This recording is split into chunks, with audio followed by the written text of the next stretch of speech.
Welcome to the WRAL Daily Download. I'm Grace Holland. I-95 is the busiest highway on the East Coast and one of the deadliest, not just because of traffic, but because it's a pathway for drug transit. More than 50 miles of the interstate run straight through Nash County alone. WRAL Investigates Chelsea Donovan rode along with a special group of law enforcement officers to see how they keep I-95 safe. Chelsea, thanks for being here. Absolutely. So I'm really interested to know how you decided to do this story. So how did this all come together?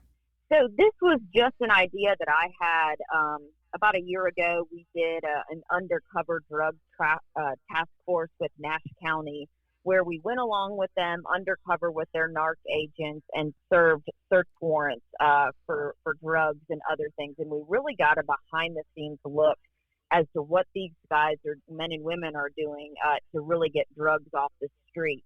And the drugs really happen to be coming in most of our communities. Of course, this is sort of centered around Nash County by way of vehicle. I mean, they're coming through the border, and then I-95, as you mentioned, is such a heavily trafficked drug thoroughfare where, you know, things are coming up and down all the way from Maine to Miami. And so the Nash County Sheriff, Keith Stone, has just really made it one of his missions to get these drugs off the street as fast as he can. And one of the ways of doing that is to team up with different jurisdictions, really to start this task force that intercepts them as they are, you know, driving on I-95. Okay, and so that's this interstate intercept team. So how many officers are on that team in Nash County? So yesterday it was pretty small. We only had 8 law enforcement officers out there. Some are from Nash County, some are from Wake County, different police departments in the southern part of the state, Fayetteville, Hope Mills, and Robeson County.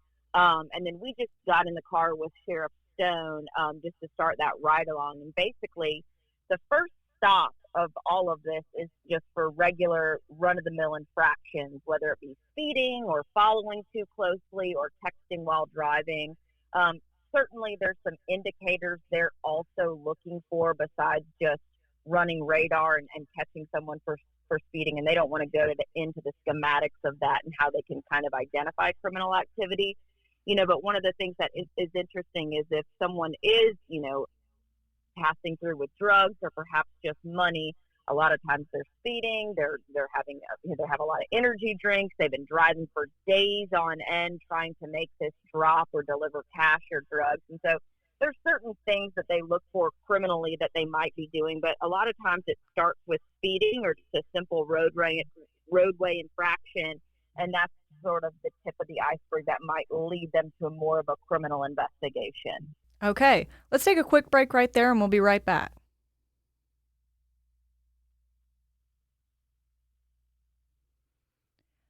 So Chelsea, before the break, you were kind of describing the background of this ride along that you went on. Just walk us through the day and what you saw throughout your time with them. Yeah, so you never know what you're going to get. You can spend all day out there and just get speeding and following too closely and texting while driving, and we got a lot of that. Actually, you know, what was interesting is there was a ton of college students that we pulled over.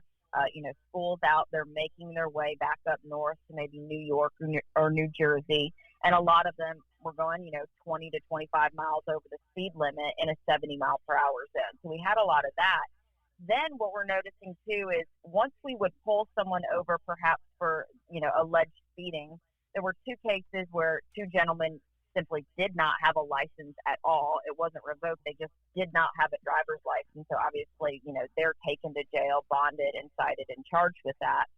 And, you know, it could be texting while driving. It could be following too closely. It could be impeding traffic by going, you know, 45 and a 70. And a lot of times the sheriff may not be actually issuing a citation, but simply just giving a warning. Because, you know, they want that education piece out there. It's not all just about, you know, the ticket and going to court. But at the end of the day, after like 10 hours, actually we pulled someone over who was speeding. And what ended up happening is the officer had probable cause because he smelled marijuana in the vehicle. And after, you know, a quick search of the vehicle, they did find $100,000 in cash that was hidden in the car. Oh, wow. Yeah. So, when you have that type, that large seizure of cash, and you have someone whose car, in this case, was loaded down with energy drinks and snacks and luggage, looks like they had been basically driving for days. So then what happened in that case is they take the man in for questioning, and then they take this large amount of cash, and basically they're trying to figure out if it was used to buy drugs, and that this person would allegedly be called a mule. So he would be taking a cut of that money, allegedly, and driving this money to, let's just say, the drug dealer, and he would get a cut of that cash. So in this instance, what they do is they get a canine who's trained to smell drugs, and they want to be able to see if there is the scent of any sort of narcotic on that money, because then that would lead them to a federal investigation where you then could sort of surmise or conclude that that money was being used to buy drugs. And that happened. So within seconds, we watched as a canine hit on that money very quickly with the smell of narcotics.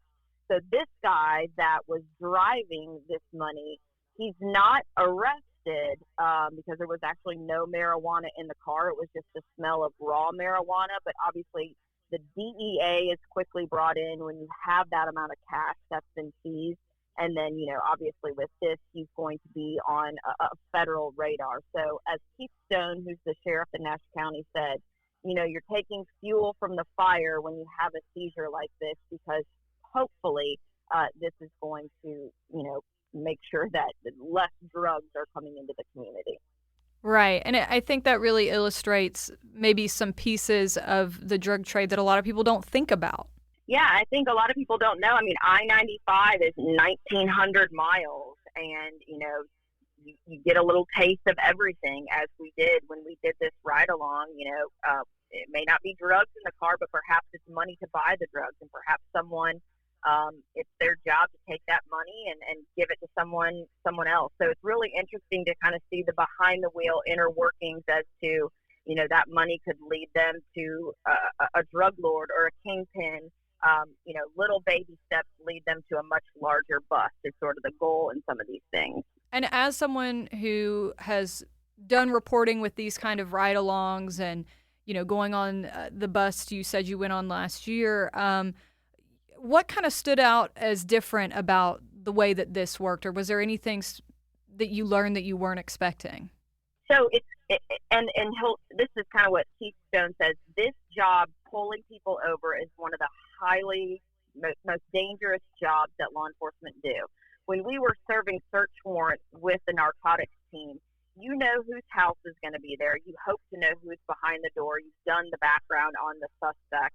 You know if they may or may not possess a firearm. But these people that are on the highway, you have no idea who they are when you're pulling them over. They're likely not a member of your community. They're completely in transit. You have no idea what's going to be in the car, who they are. And so with this, instead of, walking up to the door with the agents as we did before, we're really kind of staying back and in the car, because you just certainly don't know what you're going to find in that vehicle. It's just, it's kind of like throwing a dart at a dartboard. You have no idea what you're going to get. And so it was interesting just to see just how serious this is. And I just didn't realize just the dangers that these law enforcement officers, walk into when they put their sirens on and pull a car over. They have absolutely no idea what could come next. And it makes me think about, the times I've driven I-95, you don't really know who's driving next to you in these situations too. So is there anything that we should be doing just to stay safe from other people around us as we're traveling on these areas? I mean, I think the best bet is just the education piece, following the rules of the road, making sure you're not speeding, not following too closely, and of course, not texting while driving. You certainly can keep yourself safe and, be defensive. You certainly just don't know who's around you. That's probably the scary part of it all. Yeah, definitely. Well, thank you so much, Chelsea, for this reporting and doing this investigation. And thank you for listening to the WRAL Daily Download.